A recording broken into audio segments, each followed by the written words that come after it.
Welcome back to Plague Scythe Studios, everyone. Ryan here today with yet another new show. Yes, another new series. You can think of this as kind of a sister show to Pedalhead and the normal reviews, where we're going to be taking kind of an in-depth dive into individual pieces of gear that are either obscure, one-offs, particularly infamous, but a lot of this stuff is just simply going to be discontinued, or you're not going to be able to get it easily. So it's hard to make a review out of something like that. This series is kind of inspired by a video I did a while back with my Metal Master distortion pedal. If I did that again today, it would probably fall into this series, which is kind of a dialogue on the larger implications of distortion pedals, how that one aged, how there's, different stuff out there. And that's kind of what this series is going to be. So I thought it would be best to start with my first multi-effects unit, the Korg AX5G.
So I have quite a bit of history with this particular black and gray box. I was in my early teens. Cynicism hadn't completely set in at that point. I had just gotten a decent 2x12 solid state amplifier, but I was, starting to venture into stuff that would acquire different effects. I wanted to experiment with, the flangers and the choruses and all the cool delays and reverbs. My amp had a few of those effects built in, but they were all post, and I wanted some stuff in the pre-section, wah pedals and of course drive models, that sort of stuff. I wanted to experiment with sounds that I simply couldn't get out of the gear I had. And that's where the AX5G entered. This was basically a budget-conscious version of their 3000G model, which was something I'd screwed around with in Guitar Centers and stuff. It's like, oh man, this is wicked, at the time. The history on this thing is a little fuzzy at best. I can't find a solid number on the exact price point that this thing launched at, because I specifically remember buying it in the $40 to $60 region. I want to say right around 50. I specifically remember that I didn't pay more than the cost of a new video game, which was before the era of microtransactions and season passes, so they were legitimately $60. So I want to say this was less than that, but I'm seeing some that are saying up to 100. I saw like a used Guitar Center listing for the younger brother of this thing, the A3G or AX3G, for like 110 bucks. So I have really no clue, but it was in that budget tier of 100 or less. And I'd say once it hit a couple years, they probably marked it down a little bit. So what does this thing actually do? Well, it's, a multi-effects unit. It has all sorts of modulation, delay, reverbs, even some amp and drive models. So you have basically 1, 2, 3, 4, 5 blocks that you can not move within the signal chain. It's not like, a modern Fractal or Line 6 device where you can, move stuff around. It's permanent, but you still have quite a few options to play with in each. So you got a pre-effects, which has some modulation stuff. You even got like a pickup simulator, which you can change between humbucker, single coil. You got this acoustic simulator, which isn't all that great, but hey, it's there. Octave, ring mod, drone, all kinds of weird modulation and pitch distortion effects. Then you got the thing that I was really interested in when I bought this, was the drive and amp block. And this allows you to choose from 7 different drive models and 7 different amp models, as you'll see. And then on each of these, you have a parameter, but on the parameters field in the drive and amp. You know, you got your bass, middle, treble, level, and on the amp itself or drive, you have the gain, which you can change with this little rotary knob there. You have level, noise reduction, and an optional cabinet sim that you can enable there for direct applications. You can choose through, I believe, 9 different cab models. Of course, you can disable it for either in front of or in the effects loop of a real amplifier, which is the way I normally used it. Although in the effects loop on my particular amp, since the speakers were just not great sounding on their own, sometimes throwing one of those cab models just for jamming and, you know, playing along with, you know, friends, that sort of stuff actually sounded okay. You have your modulation block, which includes stuff like flanger and chorus and some other impractical effects for me, like the Filtron rotary, which I hardly ever use, but they're in there. And then of course your delay and reverbs, which I found particularly useful for being able to quickly turn off and on with, you know, lead patches, that sort of stuff, since all that stuff was a one setting type of operation on my amp that I was using, and you had to, you know, do the pedal dance, turn all that stuff off. So that was the thing I was really excited about. For the other controls, you have an expression pedal, which you can set to either volume, you know, which is like a post effects type deal, the wah pedal, or change some parameter on the modulation or delay effects, which that I rarely use, but it could be cool if you're using like a pitch block and you want to bring that in. The rest of the operation is fairly simple, I guess, but not exactly up to today's standards in terms of elegance or user friendliness. You would scroll this knob over to the right block and press this button to save whatever preset you've made, and then in the program mode you change your presets with these two lovely cheap feeling pedals. They've got some pretty not good springs in them. They certainly haven't aged well. I guess you can tell I mostly went down when I was playing for whatever reason, or up in this case. And that's basically the operation. You do all your tweaking with this, you choose whatever you're tweaking with that, and you know, change models and that sort of thing with those two buttons. And then your live use case, or actually playing, you're mainly pressing these two. So pretty straightforward, something that was good for me when I was first starting out, because there wasn't a big learning curve trying to go through something like a rack mount unit or anything like that, to just get up and play and learn what I like to hear from it. So with that, we'll I guess start with some of the pre-effects, few of the drive models, and see what kind of tones we can get out of it.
As with a lot of multi-effects units from around this time frame and even earlier, I find that the clean models of the amps actually aren't all that bad, and I really like stacking them in front of a clean channel of a solid state amp to bring more of that tube warmth. And obviously it's not real warmth, it's got that digital fizziness, that lo-fi overtone type sound that, you know, you're just not going to be able to dial out on something like this. But for that sort of jamming, practicing application, it was a lot more inspiring than just plugging into something that was otherwise flat and never got the kind of breakup sound no matter how high you dialed up the gain. The pre-effects, there's some cool stuff in there, a lot of things that I simply wouldn't use all that much. I really like the compressor now. It's not something that I even touched all that much back then, but for cleans, something that's actually pretty cool. A lot of the other stuff, though, I find is just completely impractical. Does anyone use a ring mod? Literally, like, does anyone actually write with that sort of effect? I can't even name a single song I know that uses a ring mod. Maybe they'll have something like post effects when they're recording it, but so yeah, that's kind of a weird one. The drone's kind of cool, and as far as the high gain amps goes, I use a bunch of them. Of course, being the shred head I was back in the day, I use the metal type all the time. On its own, it doesn't stand up too well. Going through the cab models, it certainly has that. It doesn't sound like an impulse response. It just sounds like you took a distortion pedal line out. But running that into a clean channel of a, again, solid state amplifier, being able to tweak some of the high end and bass, I got some usable sounds out of it. And a lot of the times that sort of stuff didn't need boosting. With the other models like the UK Modern, the US Modern, which of course are in the realms of the JCM 800, JCM 900, or the Mesa Dual Rectifier sound, those were stuff that I absolutely wanted boosting. And that's why I ended up putting pedals in front of this stuff all the time, like a different distortion pedal, or even my Wild Overdrive. That was a key tool in, you know, bringing out some of the articulation in the guitar, because otherwise they're just kind of flubby, as are the real amps, but really bad in this instance.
I was initially playing this unit, I found that putting these sort of effects in front of a clean amp actually wasn't all that bad, especially if you're using the built-in amp models. But the modulation and the other time-based effects really suffer from this only being mono. So as you can see, input, output, no stereo output, which means that the choruses just don't have that wide stereo image. They sound kind of flangery. It's the sort of less than subtle chorus that I don't particularly care for, but they are usable. And then you get into the delays and reverbs, and the reverbs I find pretty decent, all things considered. I mean, the hall and room and plate do resemble the kind of, you know, modern models you would hear in other plugins or fractal units, just not to the resolution or quality of those. The delays don't sound all that different from each other. There's some differences, and if you spend some time dialing in different parameters, it's okay. But compared to, you know, other units where you flip between different models of it and it's like there for you, you don't really have to tweak much.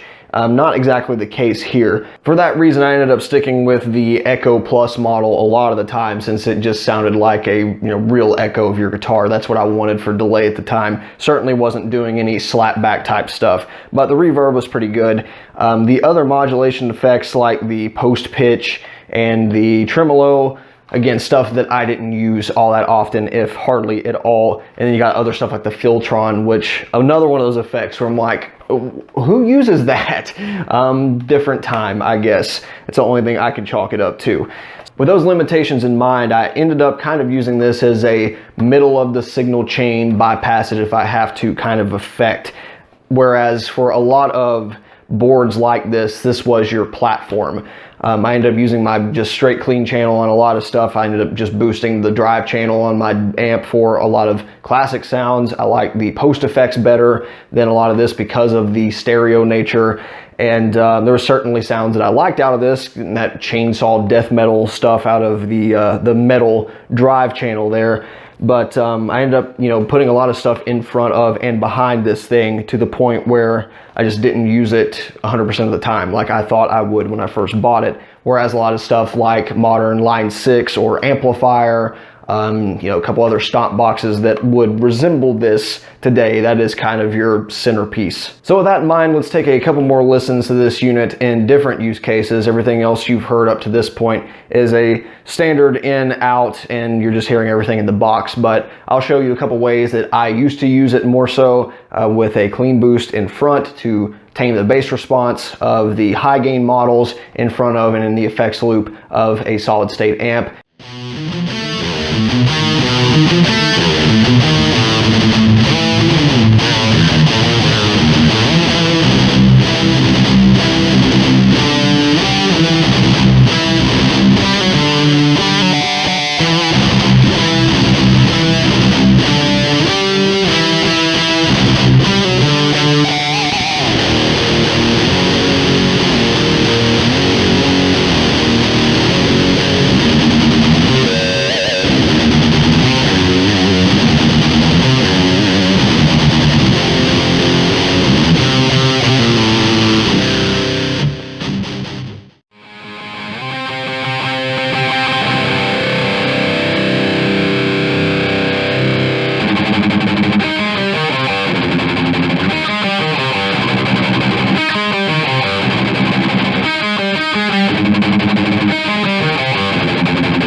For my personal thoughts on this little black box, this is a usable but hardly enjoyable multi-effects unit by today's standards.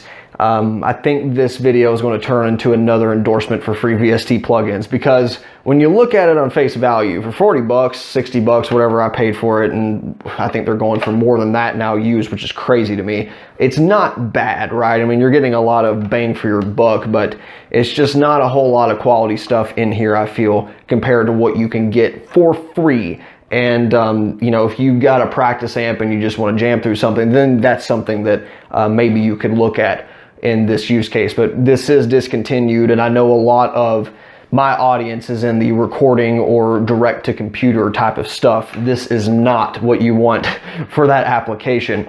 And then even then, the jamming and gigging aspect of it, I played quite a few, you know, gigs with this thing, and it wasn't particularly graceful at that either. The 2-button stomp type deal was okay, but I ended up only sticking with maybe 4 presets to get back and forth to them quickly, or I'd have to copy one to the other to be able to, you know, quickly just move up and down. And, you know, if you're playing cover stuff like me, it got to be a little intrusive, more so than if you just had maybe you know, a pod or a couple drive pedals to change the overall profile of a high gain amp. So if I've not been transparent enough yet, no, I do not recommend you go out and look for a used AX5G. This is not the diamond in the rough that some sort of vintage gear collector is looking for, or even just a way to save a few pennies off of getting something new, because, you know, I understand there's plenty of players out there that will never hook up to a computer, that doesn't care about that. They just want to enjoy their music, and that's fine. And that's where something like a multi-effects unit would come in handy. I think I wouldn't spend less than $100 today though, especially considering how much I paid for this 10, 12 years ago, how much you can get for that price point, how much gear there is for $250 to $300 that's of decent quality that, you know, is probably selling used at 50-60% of the price. And it's just much better bang for your buck. It's something that you can buy once and play forever and still get usable tones, whereas this is a stepping stone piece of gear. It's well, I'm not quite sure what I want out of my sound. This is a more of an exploratory piece, and it served its function well for that. But I've dragged this out of the closet like twice, once for this video, once for a shootout that this thing appeared on, just for reference of how far we've come in amp modeling. And yeah, this thing got absolutely destroyed, so you're not going to be seeing me playing this anytime soon, probably on any cover or playthrough. So that's about that. It's interesting. It's definitely something that is a product of its time, and I'm glad I bought it because it led me inevitably to here. But yeah, wouldn't recommend that anyone go out searching for one on Reverb, because I wouldn't pay the ridiculous prices for it anyway. So that will be episode 1 of Gear Curiosities. Hope to see you on the next few. I've got some pretty interesting pieces of gear lined up, all of which have been discontinued, but will be some pretty cool, I think, implications for the gear industry at large, and how far we've come on the you know, modeling scene and whatever else pieces of gear we're going to be looking at. So thanks for watching. We'll see you next time. Bye.